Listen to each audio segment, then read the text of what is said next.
Hai, assalamualaikum warahmatullahi wabarakatuh. Welcome back with me, Jenny.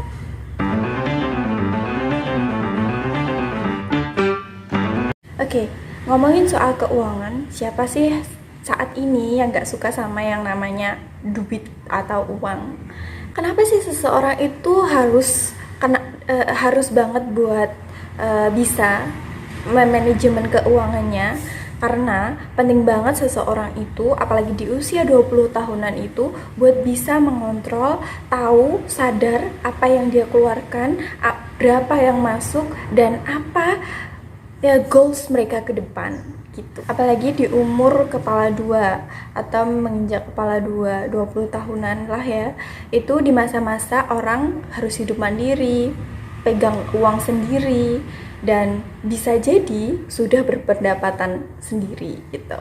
Kalau di usia 20 tahunan udah hidup mandiri, udah kerja, udah punya penghasilan sendiri, nggak bisa caranya atau belum tahu caranya buat manajemen keuangan, mengelola keuangannya sendiri, bakalan pusing, uangnya itu bakal habis, bisa jadi malah minus gitu kan ya. Nah, apalagi di zaman sekarang itu orang-orang berlomba-lomba buat gimana caranya mereka itu bisa pensiun sedini mungkin. Nah, kalau kita di usia 20 tahunan aja belum bisa memanajemen keuangan kita sendiri atau mengelola keuangan kita sendiri, gimana caranya kita bisa pensiun dini seperti orang-orang kebanyakan yang mereka inginkan gitu di zaman sekarang. Kalian yang sudah menonton video ini atau udah ngeklik video ini, aku yakin banget kalian nggak salah video buat kalian tahu bagaimana caranya buat manajemen atau mengelola keuangan kalian, apalagi di masa-masa 20 tahunan yang labil ya, yang suka jajan kesana kesini gitu. Daripada panjang lebar dan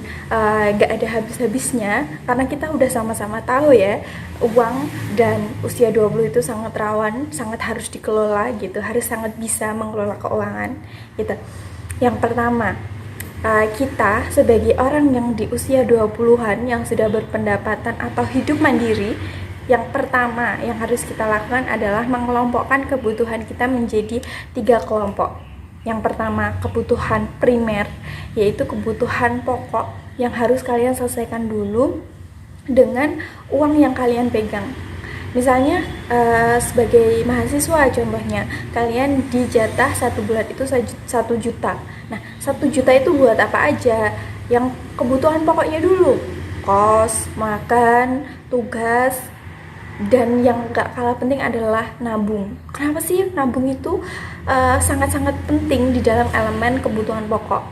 Karena ya itu tadi, balik bahwa kita di masa sekarang belum tentu kita bisa mendapati posisi sekarang di masa depan. Nah, apa sih fungsinya saving itu? Nah, nanti kita bisa bahas di video selanjutnya aja.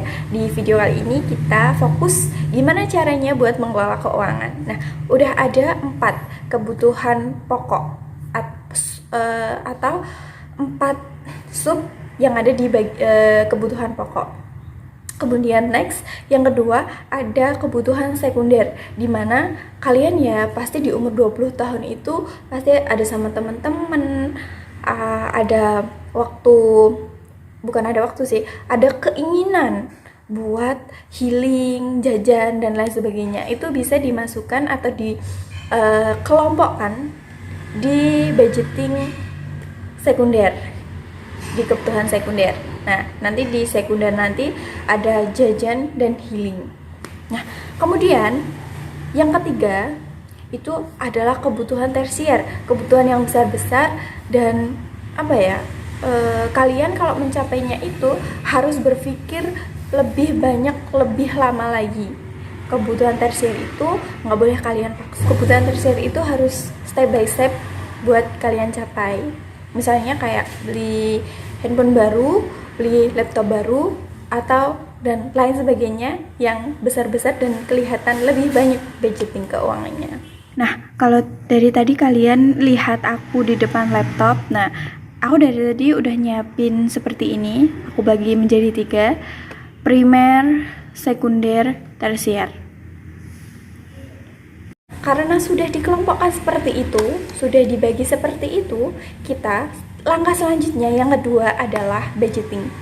dimana kita seumpamanya punya uang 1 juta itu kita harus pecah kemana gitu, supaya kita tahu, supaya kita sadar apa yang kita keluarkan, apa yang harus kita save, apa yang harus kita beli gitu.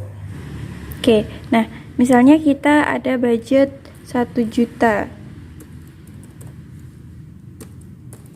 1 juta ini mau kita bagi kemana aja? Yang pertama, kita budgeting 300.000 buat kos.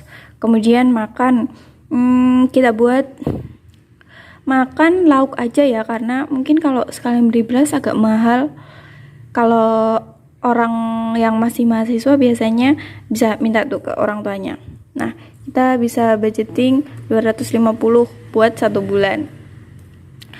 Nah, kemudian nabung, kita usahain nabung 100.000. Terus buat tugas, karena zaman digital, kita usahain 50.000 aja. Terus jajannya berapa sih 1 bulan? 100.000 aja ya. Healing juga 100.000 aja. Kemudian kalau kita punya target buat beli handphone atau laptop baru, kita bisa saving atau masukin ke beda tempat uangnya itu 100.000. Ini 100.000. Oke. Atau misalnya beli laptop 50. Oke, kita coba ya, kita jumlah apakah ini sudah 1 juta gitu. Oke.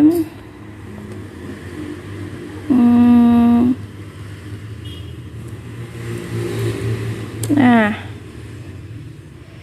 kelebihan 50. Oke, beli HP-nya 50 aja. Oke, pas 1 juta. Tuh.